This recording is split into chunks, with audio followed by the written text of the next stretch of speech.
Hasil survei terbaru Indikator Politik Indonesia menunjukkan elektabilitas Partai Nasdem meningkat lebih dari 1%. Pada Desember 2022, elektabilitas Partai Besutan Surya Paloh itu 5,1%. Sedangkan pada hasil survei terbaru, elektabilitas Nasdem naik menjadi 6,4%. Menurut Direktur Eksekutif Indikator Politik Indonesia Burhanuddin Muhtadi, ini merupakan capaian elektabilitas tertinggi Nasdem. Hasil ini lebih tinggi dibandingkan tingkat elektoralnya jelang pemilu 2014 dan 2019 lalu. Dengan capaian ini, dapat ditarik kesimpulan bahwa Nasdem mendapat limpahan elektoral berkat manuvernya, yakni mendeklarasikan Anies Baswedan sebagai calon presiden atau capres pemilu 2024 pada Oktober 2022 lalu. Sebab sejak saat itu elektabilitas Nasdem terus merangkak naik. Nah, yang menarik adalah ini trennya, Nasdem mengalami peningkatan yang sangat tajam. Jadi kita bisa simpulkan kalau kita lihat data overtime bahkan sebelum pemilu 2019 atau 2014, elektabilitas Nasdem 6,4% itu adalah tertinggi dalam sejarah persiapan Nasdem jelang pemilu.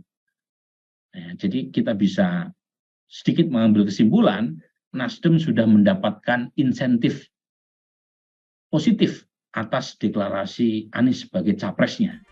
Sebaliknya, elektabilitas Anies tidak ikut naik pasca diumumkan sebagai capres Nasdem. Tingkat elektoral mantan Gubernur DKI Jakarta itu justru cenderung turun.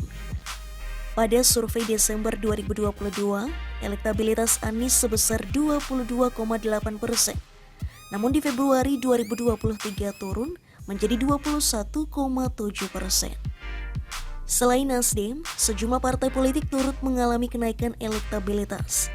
Mereka diantaranya Partai Gerindra, Partai Kebangkitan Bangsa atau PKB, hingga Partai Keadilan Sejahtera atau PKS.